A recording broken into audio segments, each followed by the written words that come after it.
Hello and welcome to the Alexandra Wenman Show in collaboration with Watkins Publishing, and to another live recorded, live in front of a Zoom studio audience here in my wonderful spare room in fancy London.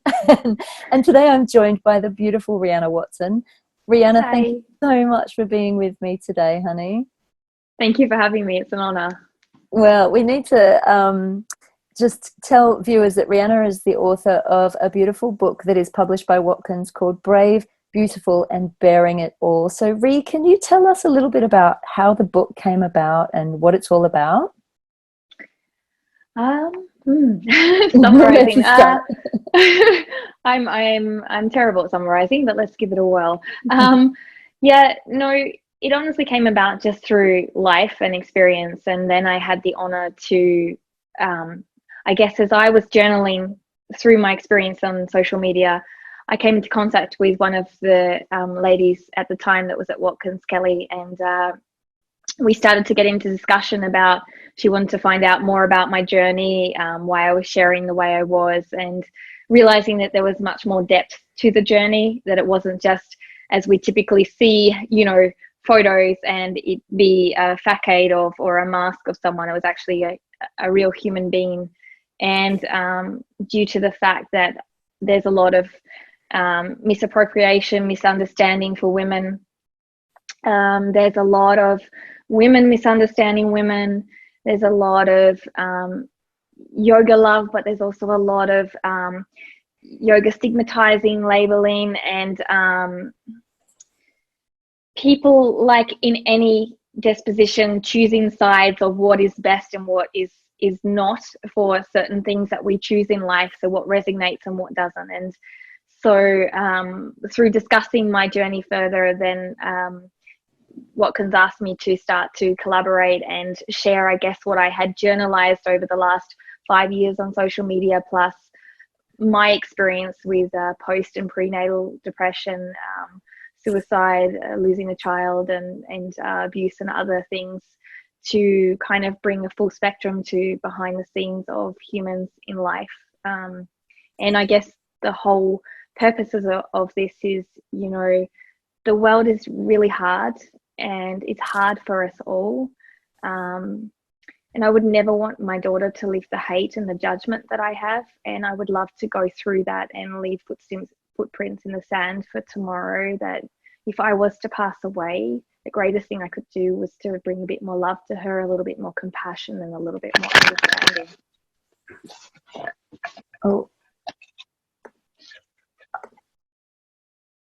Oh, sorry, Rhi. I'm just gonna just to say to you guys, if you could keep your mics on mute, that would be great. Just because if you make a noise, you will end up being filmed. Sorry, Rhi. Thank you so much for sharing all of this with us. So, can you tell us a little bit about what inspired you to start your YouTube channel and your Instagram and everything to begin with? Because you have a background in sport and everything, don't you? Yeah, so as a young child, my father was an exercise kind of machine. He would, get up in the morning, ride his bike, then ride to work, and walk and swim and run and garden and tennis, and pretty much every sport under the sun. And so my brother and I, our whole life was spent with the process of, when we were to spend time with him, was to do a sport. And so I kind of developed a love towards sport, just keeping up with the boys and keeping up with everybody, which led to feeling accepted, I guess you could say, in some ways. And so from that process led me to being a sports person. So I was an international runner and national water polo and swimmer. But along the journey, I then trained as I was working as an executive assistant in top 4 accounting firms and other accounting firms, to be a personal trainer on the side, and then slowly branched off to training clients before hopping on a cruise ship and becoming an international wellness director with yoga and Pilates and so on and so forth, in small brackets of the education. And so from there, you know, I lived and I traveled and I experienced life. I fell pregnant and lost a child along that journey. And when I was surprised to fall pregnant again, it was a very hard journey because it originally came off the loss of a child a year before. I don't think I was healed from, you know, grieving that loss or understanding that loss. And then, you know, came post and prenatal depression twofold. So when I came from my daughter, having my daughter, the birth and the pregnancy was very tough.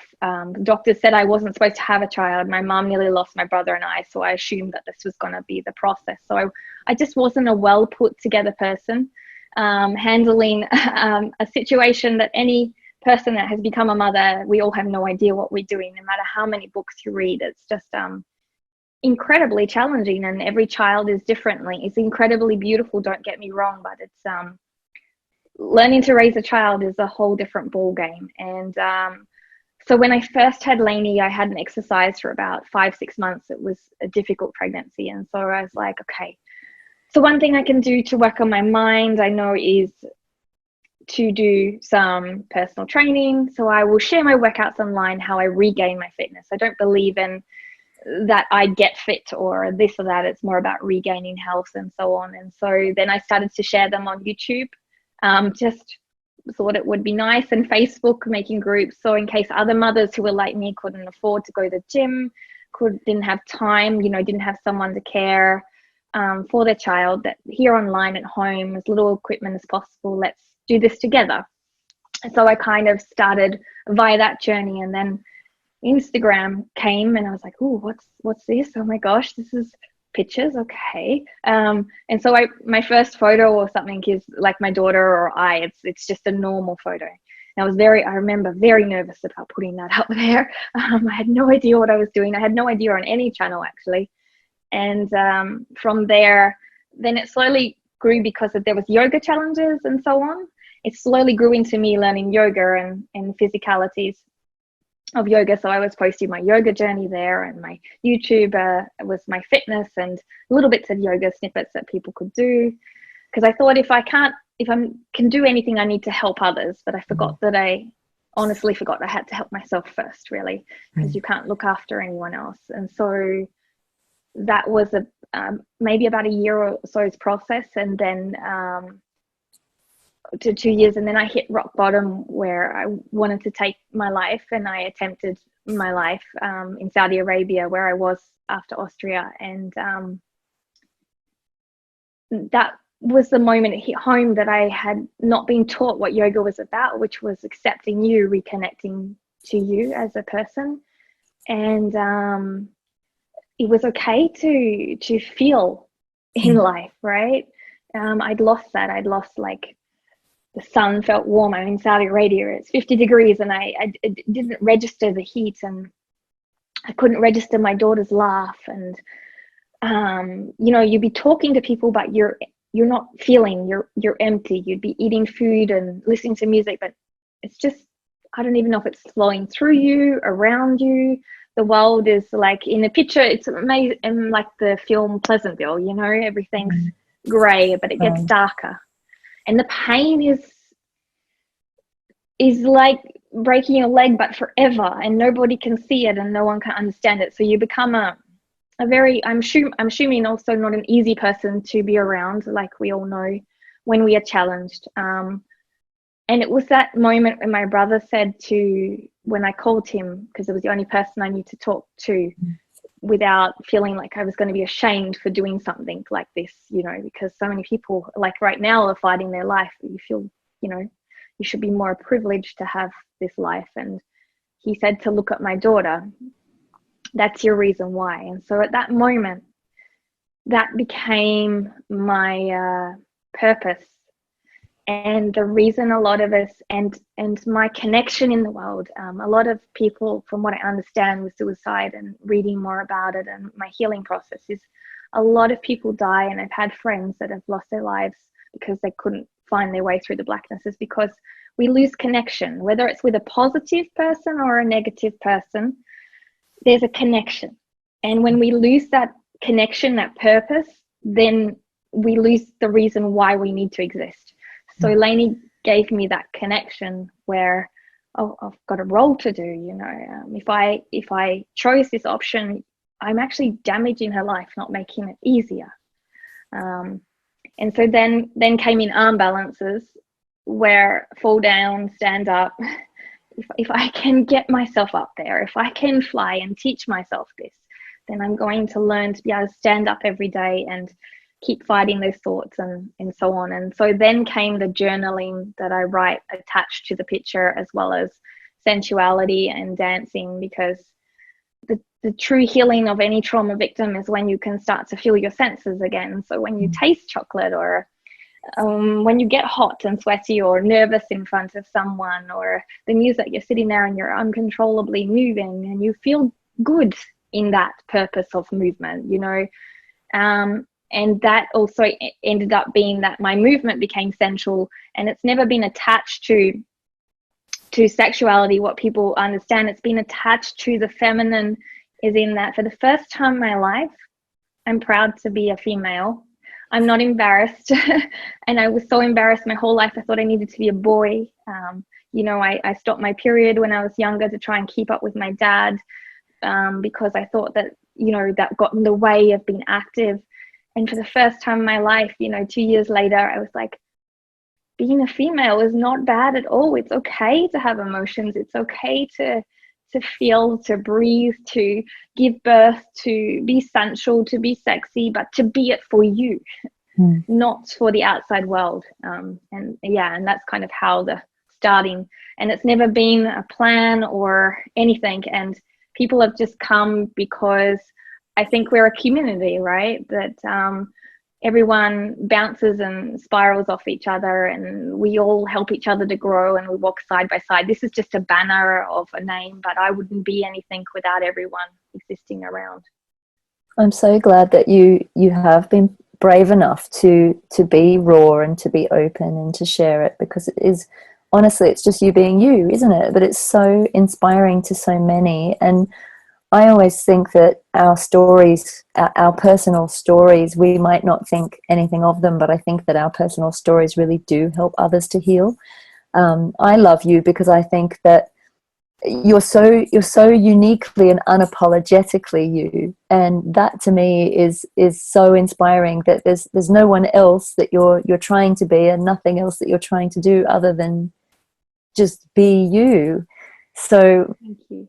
What would you say to other people going through depression and also those kinds of issues? Because at the moment we've got a lot of people, haven't we, that are struggling to cope.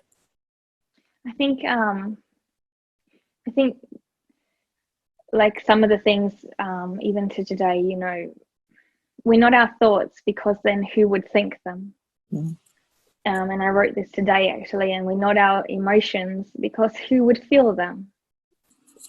And we're not what we love or who loves us. We are something underneath that all. And I think that's the first thing to keep in mind. And the second thing is that you've got to open up, and you've got to say to someone, hey, I'm struggling. At least that. No one has to know more. No one has to know anything except maybe that you're just not feeling well, so that they can reconnect back to you, not in the, oh my God, they're not a nice person because, or they don't respond to messages, or just that, okay, when a person is struggling, obviously we're different people, right? We might be more emotional, we might be more aggressive, we might be more quiet. When we just know that word that someone is struggling, it gives vulnerability, but it gives connection. Someone else could say, oh, I'm struggling with this. And then the other person says, oh, so am I thought I was the only one. And that's the key, is the vulnerability is the true strength. The vulnerability is the true door to connection. And actually, I think I've connected with more people since letting my mask down. And it's the hardest thing in the world. It's embarrassing being human half the time, you know, because you don't know why you do stuff until later, and you figure yourself out, you know, and there's a lot of misconception and misunderstanding, and sometimes it never makes sense, you know, but but sometimes that's good too, because in the whole picture it will. Mm. But along the way, it'll never make sense for others, and just saying, oh, okay. And then the same, like, I'm having a bad day being a mother. I'm really not doing it well. I haven't got dressed. There's so many of us that don't get dressed when we first have a child for weeks on end. It's okay to say that. If someone comes in the door and you look like a mess, we should be okay to say that, Honey, I don't even have children and I look like a mess half the time. Right. So that's the thing. it. It's a human thing, right? But we're all so scared, and it's the same on social media. I don't remember I put a dot of eyeliner on the side and hope for the best, and most of the time I don't put any makeup on, because if I walk down the street and you can't recognize me, what's the point? I think it's so important to be recognized, and so as the beautiful person that you are, and that includes all of you. That includes your dark and your light, because you can't be whole like this day and the night. The world can't evolve and grow, and we all need those dark moments to grow, and then we need those light moments to rest. And that's what I'm learning, that acceptance of it all. And then at the same time, understanding that when you read a message, is it really truth, or can you break that down and find a little bit of a trigger or something else inside of that, rather than just a label or a judgment? Do you get mixed reactions to your pictures from people? Yeah, I've definitely had that. It's caused me to the point of quite a few tears behind closed doors. It's been quite a lot of meanness, and that was really why I was happy to tell my story, because I thought maybe someone would just take a breath and think for a minute. And a lot of people have written and apologized for the way they've treated me, understanding that there's another side to every story, and there's two sides, and I understand that we've all judged and so on. But there's definitely a lot of mixed reaction, and I guess I'm a little naive in the world. I've had a lot of life experience, which makes me naive in the political realm of the world, and sometimes understanding people that don't, who haven't experienced a sauna in Austria naked with your parent, your partner's parents, the first sauna, and then in Australia you would go to, get in trouble if you were naked in the sauna, so I understand this concept, but it's so normal 10 years later to be in the sauna. I'm at the head of the police and the town mayor there, and I still can't recognize them with clothes on, so 10 years later. So, and we had the best conversation of grunting and groaning German, Australian, so I've had different experiences, and European standards are very different to Australian and American standards. So because there's a large American base on the internet as well, having different experiences to Europe, education sexually, it does create that misalignment, shall we say, until people understand further. Yeah, it's amazing. I love the sort of thing you've put up there, though, isn't it? It's something like, can you look without judging? I think that's immediately says it all, doesn't it? Because I think I put something on your page the other day. I think you're like a living work of art. You're like a living sculpture. And you look amazing, and your message is so beautiful, and that's it. It's like you're showing all of your vulnerability and all of your strength at the same time, and I think that's so inspiring. And I think that women the world over, we've been judged and we've been expected to contort. I always keep saying contort our bodies into a shape, into certain kind of shape that they maybe aren't even. That maybe isn't even natural for us, or into certain roles and certain pictures of who we're meant to be. And I think that it's enough. Enough is enough, really, isn't it? We should be able to express ourselves however we want, and physically, emotionally, mentally, through our speech, through our art, through our pictures, through our voices. And I just think that we need more people out there doing that, really. So in terms of what's going on the planet right now, what's your take on it all? What are you seeing? Well, honestly, for me, it's not new, because Saudi Arabia, when I lived there, was pretty similar to this experience where we are in lockdown. So for me, it was very triggering from that experience. It gave definitely a lot of emotions. But personally, I believe nature is always the stronger. I mean, my father's on the climate change conference of Australia, so it's kind of been part of my cultural upbringing. And I definitely am not as knowledgeable as him, so I won't pretend by that means. But what it does mean to me is that life is giving us, we couldn't stop the world for climate change, but yes, we can. You know what I mean? Like, so life is just showing us that everything that we think was a necessity or was a human right, a lot of like driving on holiday and the stress of booking a holiday, flying across the world, driving from Switzerland to Austria to see my family, going to work. How many of us complained about going to work? Now we're probably complaining about sitting at home, right? Getting dressed, putting makeup on, wondering if our jeans will fit right now because we haven't put them on in 5 weeks, So I think what the world is showing us, for me personally, is showing us that we can manage on just a very limited resources, but we also need to understand what is purposeful and what is helpful in the world and what we no longer really require. So it's almost like a spring cleaning as a human mind, as a human experience. So being grateful that we have a job that can put food on the table. I mean, how many people have lost work at this stage? Being grateful that I can talk to you right now across the world, or my mother or father. We have connection. We have free fitness. We have free videos. We have free cooking. We have free how-tos. So firstly, being grateful for what we have. We have food on the table. We have roofs over our heads. So it's that big reminder of gratitude in the bigger picture. But also at the same time, when I look at my daughter, I mean, for the first time in forever, there's dolphins in the Venice Canal and around Venice. There's pollution away from China. You can see like the mountain behind Hong Kong. The world is healing, and we have to realize that we can stop. We can change our patterning. We can grow. We can work together as humans, because we only have one planet. And once the planet's gone, it's not a country gone, it's everyone's life, right? There is no planet B, is there? No.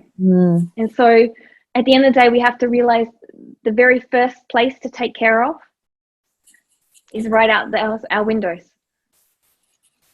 Yeah. And that's everything we do, from recycling to being kind and smiling in the street, because everything is a ripple effect.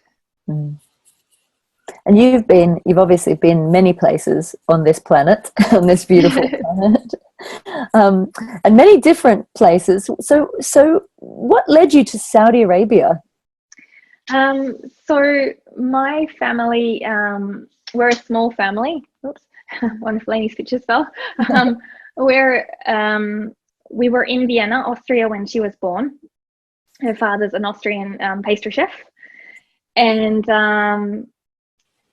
we were basically $500 a month in debit. And so we moved to a smaller country town in Ostirol, Austria, in Lienz, near the Dolomites Mountains in Italy. And Lainey was the 300th citizen there. And that was, I think it took 20 years for them to get to the 300th from the 200. So it was a really amazing experience. And then from there, because we were just still financially struggling, we found this opportunity in Jeddah, Saudi Arabia. And Martin was helping to work on a hotel there as the pastry chef, opening, setting it up, bringing Saudi Arabian male and female into the kitchen. So it was just the beginning when women could start to train and work. I did some yoga teaching. And so we went there on the thought that we could actually put some money aside for us, instead of being this struggling family that we had been for many years, before even like Lainey came along. She was a surprise. We weren't really prepared, and we thought we needed to put some foundation. So we're also the people that love to travel. We met on a cruise ship. He was the one that fed the guests, and I was the one that trained the guests. So So we went there with the thought that we could have this experience to open our minds to a new culture, one that was still very close. You know, women were not driving when I was there. You were wearing your abaya. They had only just a couple of them started working. So it was really, you know, very traditional. You know, men did not speak to me. Must have been really not confronting, anyone. I can imagine. Yeah, it was. It's the most invisible time I've ever had. Like, they would say hello to Martin, hello to Leanie, and I didn't exist, you know. And Martin was always going out to places to eat and do things, and only when we were a family we went out. And yeah, I think that's what also led to my darkness, because I just didn't have that. But that led us there to save, I guess, money to put you know, experience on our lives. We believe the best education is experience, and I can honestly say in a positive manner that once we got to know a few Saudi people, they were the most beautiful family orientated people I've ever met. You know, we went to Ramadan and they were all taking Lainey and taking photos. She was this blonde hair, dressing her up and feeding her up, and people would buy toys and just give it to her in the store and let us through. We were in like the second worst airport in the world, and we would get through in 3 hours instead of 6 hours, thanks to having a child, you know. And there's nothing like the news at all. They're definitely limited in what they've been experienced educationally, culturally, but they're just beautiful people, just like anywhere else in the world. There's beautiful people, and I'm really glad that I saw that, and I'm really glad to have experienced that, because I'm grateful for the Western world too, you know, to be able to drive a car, to go outside, to raise my daughter to know she doesn't have to close down later in life. It's another example as well, isn't it, of, you know, we can't really judge unless we've walked in somebody else's shoes, can we? So no, it's a completely different world. And that was the first time that made me realize, you know, with people judging, you know, here I am in an abaya, I'm the same person doing my exercise. And when I started posting photos that were more raw, and, you know, as being a swimmer, I was used to being in a swimsuit, and, you know, we used to get changed in the beach car park in Australia with my dad, you know, not thinking of it. And I'm the same girl, you know, of course changing, but I'm not mean, I'm not horrible, I'm not anything other than just Rhyanna. It's not my clothes that make me yoga or a mother or talking to you here. I will not be a good person if I wear or not wear clothes. It will be because inside I'm here, right? And that was the biggest experience of my life, and the real like hello moment where judgment just completely went out the door for me, and I couldn't understand why people judged anymore on the facade of a look. I think everyone's beautiful. I really do. And I look at everyone waiting to see. I have so many beautiful friends, and it's all to do with what they are inside and how they make me feel. I love it. And what can you share about yoga, like yoga itself? What have you learnt through studying yoga that's something that people might not understand about it? I think yoga is your story. Yoga will never have a look and never have a feel, like everyone said, but yoga should bring you joy, and yoga should bring you home.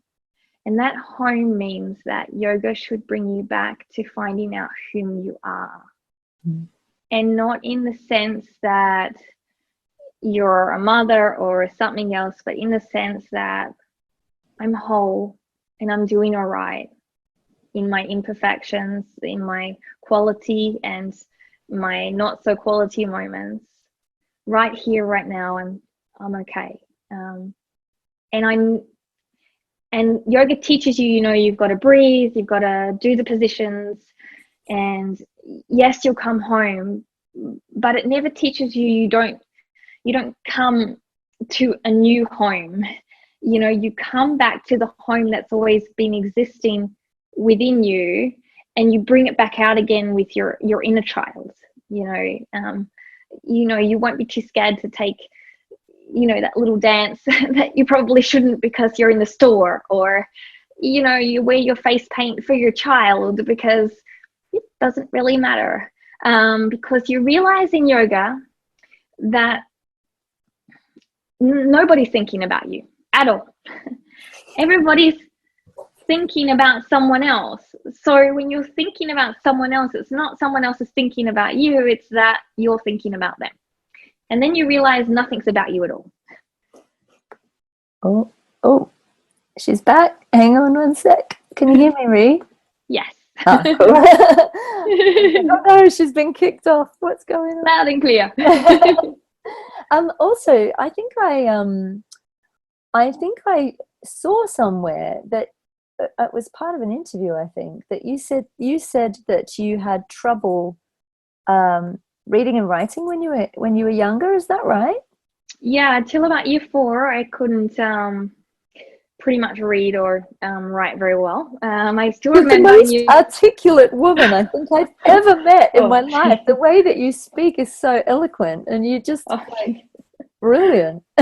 I feel very inferior in my languages, but thank you so much. Wow. Yeah, I read every letter. I couldn't conceptualize that, you know, RAD would make rad. You know, I couldn't conceptualize those soundings would come together. They were all A, B. And so like up until year 4, I didn't even know that the months of the year. I couldn't even remember them. And so my mum, my brother was born with challenges. So my mum worked very hard due to a damaging birth. He's fine now, but she also worked very hard with me. And I had a special teacher up until year 4. And then I always pretty much got a C in English, which is close to fail, even though I tried extremely hard. And a lot of my exams were always marked down because I always had grammatical errors. So doesn't matter. Look at you. You're a published author now, mate. I was very surprised. Like that was something holding me back, honestly. You know, because I know, like when I speak, sometimes I detour around and around, so I find a word that I can utilize, that I definitely know what's happening in case someone questions me on it. But or when I'm writing, you know, I still get confused between bought and brought. And so now we all do though sometimes. And I think that's fairly normal. Yeah, so there's lots of things like that. But yeah, it definitely took me a long time. And learning German has been self-taught, so that's been a long process. A lot of sounds are definitely my own dialect, Rhyanna the blonde. It's like yoga for the dialect yoga. Oh my god, yeah, it's a crazy thing, but I'm loving it because my daughter's speaking Swiss German, and she's very compassionate when she's teaching me, and she's like, it sounds like this, and she sounds it out because she's learned it sound out in school, and I'm like, now I see the difference. Whereas everyone just says it like blah, and you're like, sounds the same, you know. So yeah, so even though she's speaking Swiss German, she's teaching me, and I'm starting to be like understanding, and I can also read some French now finally, and some Spanish a little bit depending on the subject. So you're just you know, blowing my mind. You're like multi gifted, like just occasionally. Most of the time I'm just like, oh god. Amazing. So yeah, so it's been a journey. I'm really surprised to have a second language. I spent 4 years learning French in high school, and the only thing I learned was bon anniversaire. That was it. Happy birthday. So yeah, I'm really stoked just to have evolved. I never thought it possible to do that, and I'm very grateful that my daughter doesn't have my English or German barriers in the language. She's very gifted there. Oh, she sounds so beautiful. I love that she's teaching you. That is so adorable. I'm just having a look at our comments here. Oh, Rad says, Rad, R-I-D, says, I love that. That statement is gold. No one is thinking about you. I just want to put it to our viewers as well, to our live audience, our live studio audience. I love saying that. So Graham Norton. Would anyone like to ask Rhi a question as well from the audience? I'm going to open it up to you guys now. No pressure, obviously, but if anyone's been sitting there thinking, oh, I wonder about this and that, you do have the opportunity. You can just type it in the chat. There's a little chat box at the bottom. You can open that up and type it in. Any takers? Probably scared them away with my Tassie Devil antics. Well, while we're chatting, do you want to I just need to tell people as well that if you are interested in getting Rhee's book, Watkins are having 50% off all their ebooks at the moment while we're in lockdown, so you can get it. Evie says, I like your story, thank you for sharing. Thank you, Evie. Thank you. And just for those who are watching, Rhee, how can people find you online? Shall we share all your YouTube and your Insta and website and everything? You're welcome to. I've always I've never been someone to like promote myself. So if anyone's interested, please feel free to find it. I love the world, how we authentically find each other. Like, I've loved that I've been able to find you through my story, through writing in Watkins. I find that that's a beautiful gift, and if people want to know it, then I'm happy for you to share. And if there's no interest, that's also okay. Then we will cross paths, and it's a beautiful gift. Yeah, I'm really just honored to be a part of being here with everyone else, and the chance to tell my story is everything to me. Personally, it's everything I need, as anyone needs to be seen in the world. So that's the greatest gift for me. You're so beautiful. You're so it's the yeah, I'm so pleased that you've been courageous to come out and tell your story, and also to put it in a book as well. I think it's wonderful. I think it's going to help many people, and I think you already are. Radhika says, there's so many opposing views in the world of yoga. Some say it's an internal practice, yet your bravery and embracing is emboldened. Images can create such stigmas in the mind, but to hear you speak adds such sweetness to your presentation. Oh, thank you, lovely. Thank you. That's so lovely. Yeah, I agree, Rhee. I just feel really grateful to have like personally connected with you. I was really excited about coming on and speaking to you. There's a real familiarity in you, but I don't know if it's just because we're from Australia and you kind of have that vibe, right? From the land down under. Yeah, yeah. It's wonderful. Rachel says, you're beautiful and inspiring. Thank you. And Radhika says, you dismantle judgment swiftly with what you're doing. It's true, you do. And one of the things I think you do is almost you're teaching people because you're mirroring it back at them. You know, it's like the minute they do almost go to that instant judgment, that all you got to do is read that tagline, and it's like people will be like, oh, what am I looking at? What is this, you know? Anna says, thank you. I do think that vulnerability is key to creating space for each other to connect, and it takes courage. So look, we've got, you know, you're inspiring all of us tonight. Oh, thank you so much, Angel. Is there anything else that you would like to share, Rhee, with our viewers here, or even the people that are going to be watching? Any last minute messages or thoughts? I just I want to say everyone's doing an amazing job, and I'm also sorry for anyone that's had challenges in their life, whatever that may be, that they're not alone. We'll never truly understand each other's challenges, and like, you guys are all beautiful and existing here and have given so much joy in the world to so many people, and I just hope you guys hold that to your heart in the moments where, you know, life is telling you otherwise, or your thoughts, that you are awesome, becoming more awesome. And in this moment right now, I will remember it forever. My heart is really full and my emotions are very high. Just to have the time to speak is everything to me. And also for my daughter, it's healing. It's magical to be in amongst a group of women that love. It's the most magical thing in the world. And I hope my daughter meets beautiful women like you that give women the chance to tell their story, to be seen, but to be loved by other women. Thank you, honey. You're going to make me cry in a minute. Sending you all love. Thank you. Thank you, Rhee. Oh, bless you, everyone, for joining us today. Rhee, I just want to say a huge thank you to you for coming on the show and for doing it as one of our live events. That's so kind of you, for taking the time to speak with me here today. I'm gonna be posting this on the YouTube channel too, so it will go out so anyone can access it as well. I'm sorry, Radhika, I wasn't. I've been trying not to as well. She says she wasn't ready to cry today. But yeah, it is about connecting to our vulnerability, isn't it? I'm gonna stop the record in a second, just so I can switch back on all your mics in case anyone wants to chime in and say hi and bye, and just have last minute love in before we go.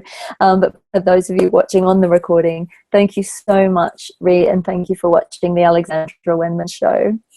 Thank you.